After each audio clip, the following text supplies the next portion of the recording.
നമസ്കാരം. കോഴിക്കോട് അധികമാരും അറിയാത്ത ശാന്തസുന്ദരമായ ഒരു സ്ഥലമുണ്ട്. ശാന്തിഗിരി ആശ്രമം. കോഴിക്കോട് കക്കോടി അടുത്താണ്. കോഴിക്കോട് നിന്ന് വെറും 12.6 കിലോമീറ്റർ ദൂരത്തിലാണ്. കക്കോടിയിലെ ആനവ് കുന്നിലാണത്. വളരെ വിശാലമായ 13.76 ഏക്കർ സ്ഥലത്ത് ചിത്രപ്പണികളുള്ള 72 തൂണുകളിൽ 36 ഇതളുകളുള്ള ഒരു താമരയുടെ രൂപത്തിൽ 3 നിലയിലുള്ള ഒരു ബിൽഡിംഗാണ് ശാന്തിഗിരി ആശ്രമം.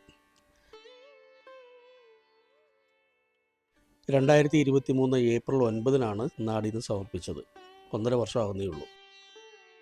ഈ 3 നിലയിലുള്ള ബിൽഡിങ്ങിൽ മുകളിലത്തെ നിലകളിൽ കരുണാകര ഗുരു ഉപയോഗിച്ചിരുന്ന സാധനങ്ങളെല്ലാം സൂക്ഷിക്കുന്ന ഒരു മ്യൂസിയമാണുള്ളത്.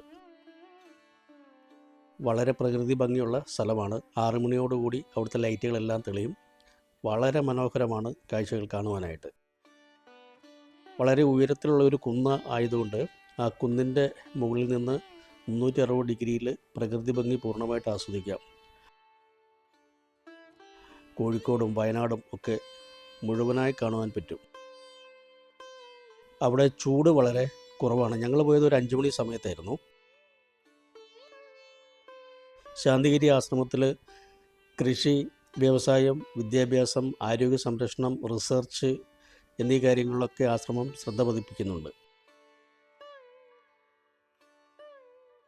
ഇവിടെ ഒരു കഫറ്റീരിയ ഉണ്ട്. ഉച്ചഭക്ഷണം സൗജന്യമാണ്. അത്യാവശ്യം നല്ല പാർക്കിങ്ങുമുണ്ട്. ഗൂഗിൾ മാപ്പിൽ ശാന്തിഗിരി ആശ്രമം കക്കോടി എന്ന് അടിക്കണം. ഡിസ്ക്രിപ്ഷനിൽ ലൊക്കേഷൻ പിൻ ചെയ്തിട്ടുണ്ട്. തീർച്ചയായിട്ടും എല്ലാവരും പോകേണ്ട ഒരു സ്ഥലമാണ്. വളരെ ശാന്തസുന്ദരമായ ഒരു സ്ഥലമാണ്. ഒരു തിരക്കുള്ള കാര്യങ്ങളൊന്നുമില്ലാത്ത വളരെ കാം ആൻഡ് ക്വയറ്റ് സ്ഥലമാണ്.